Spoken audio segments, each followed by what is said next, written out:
Assalamualaikum warahmatullahi wabarakatuh. Perkenalkan, saya Puristi. Di sini saya akan menemani kalian belajar IPA lebih mudah dan menarik. Sebelumnya, saya ucapkan selamat datang di SMP atau MTS kelas 7. Nah, sebelum memulai belajar, alangkah baiknya kita membaca basmalah terlebih dahulu. Bismillahirrahmanirrahim. Pada bab 1, kita akan mempelajari tentang objek IPA dan pengamatannya.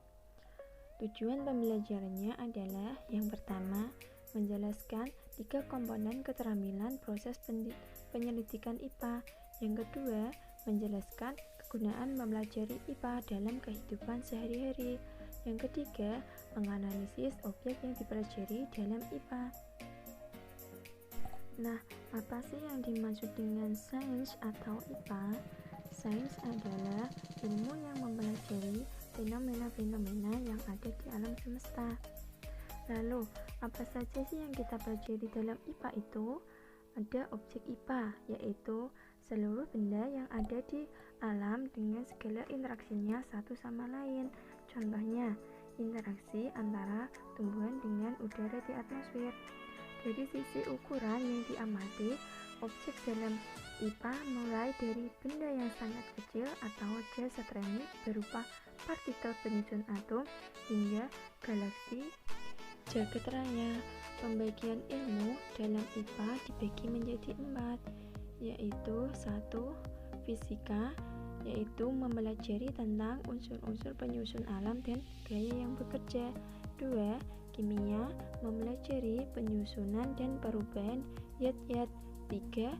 Biologi, mempelajari tentang sistem kehidupan makhluk hidup. 4. Geologi dan astronomi, mempelajari lapisan penyusun bumi, atmosfer, dan antariksa.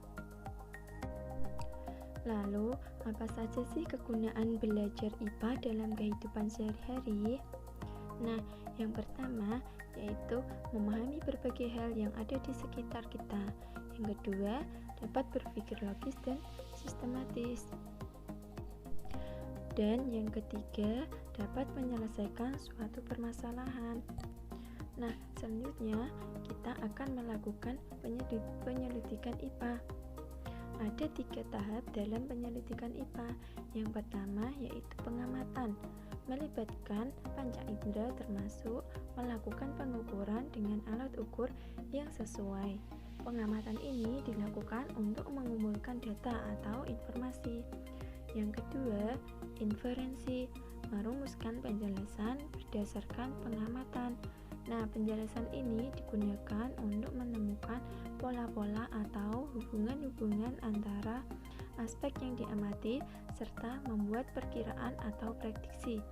Dan yang ketiga, mengomunikasikan, yaitu menyampaikan hasil penyelidikan baik secara lisan maupun tulisan yang dapat berupa tabel, grafik, bagan, dan gambar. Lalu, apa saja sih sikap ilmiah dalam penyelidikan IPA? Yang pertama, rasa ingin tahu yang tinggi, yaitu semangat melakukan suatu penyelidikan.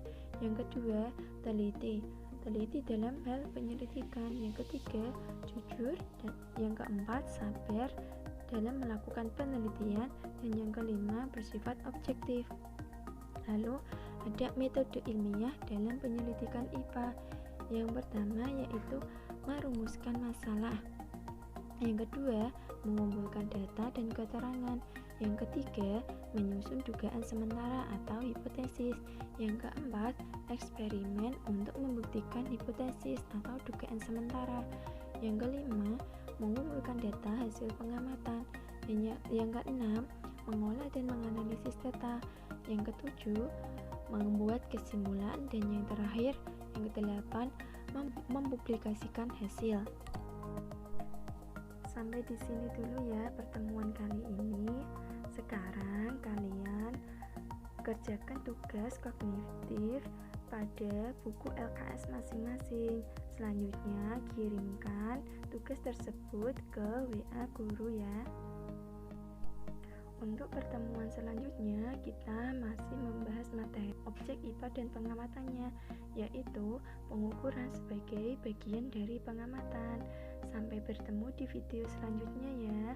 Semoga apa yang Ibu sampaikan dapat bermanfaat. Marilah kita akhiri dengan bacaan hamdalah bersama. Alhamdulillahirabbil alamin. Sekian dan terima kasih. Wassalamualaikum warahmatullahi wabarakatuh.